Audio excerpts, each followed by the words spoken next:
नमस्ते नमस्कार मैं मास्टर के आर जवाल तुंदा सारें दा अपने यूट्यूब चैनल सुविधा डोगरी स्वागत करना। ते आओ मजा लेचै अज सनासर दी इस खूबसूरत धरती दा। देखो जम्मू कश्मीर च सनासर जैसी जगह है जिहड़ी काफ़ी लोकप्रिय है ते काफ़ी मात्रा च सैलानी जिहड़े इत्थै पुजदे न। ते अज ये सनासर च अस खलोते दे आं जिहड़ा टूलिप गार्डन है इत्थे। ते किन्ना प्यारा दृश्य है और कई चाली दे फुल जिहड़े न इत्थे खिला करदे न।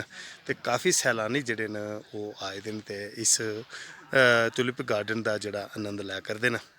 बाकी मौसम जिहड़ा सनासर दा इसलै काफ़ी मज़ेदार है ते उप्पर जिहड़े बदल जिहड़े न ओह छाए दे न घरोआए दे न। ते देयार ते कायल जिहड़े ऐ ओह बड़े बड़े वृक्ष इस सनासर दी खूबसूरती गी होर चार चंद ला करदे न। मैं मास्टर ते अपने साथियें कन्नै इस सनासर दी सैर आस्तै निकले दा हा ते मैं चाहेआ कि अपनी डोगरी जुबान च इत्थै आइयै ते जरूर चार गल्लां तुंदे कन्नै सांझियां करने दा प्रयास करगे।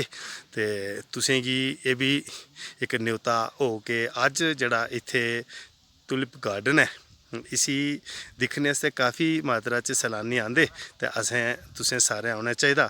पर जदूं भी अस इत्थै आगे ते इस गार्डन दी खूबसूरती गी बरकरार रखने आस्तै असें कुछ सतर्कता भी बरतनी है। कोई भी जेह्ड़ा है कूड़ा करकट है ओह् इत्थै असें नेईं सुट्टना होग।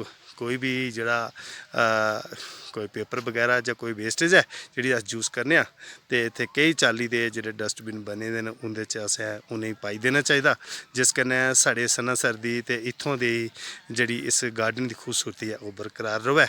ते असें होर केई चाल्ली दियां इत्थै चीज़ां दिक्खियां बड़ियां खूबसूरत जेह्ड़ियां न ओह् साढ़े मनै गी लग्गियां।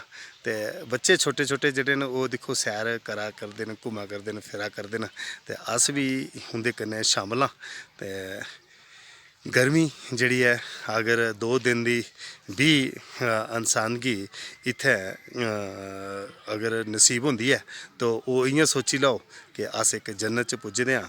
ते गर्मी तुस खोई देगे हो और जम्मू कश्मीर स्वर्ग दी धरती खूबसूरती दी धरती और फुल्लें दी धरती खूबसूरत जवानें दी धरती आखी जंदी है।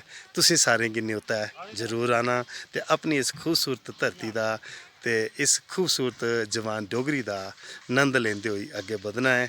मैं मास्टर रजवाल तुंदा सारें दा स्वागत करदे होई तुंदे कोला आगे चागा। नमस्कार जय हिंद जय भारत। पर अपनी डोगरी जबान गी जरूर प्रमोट करना जरूर बोलनी है।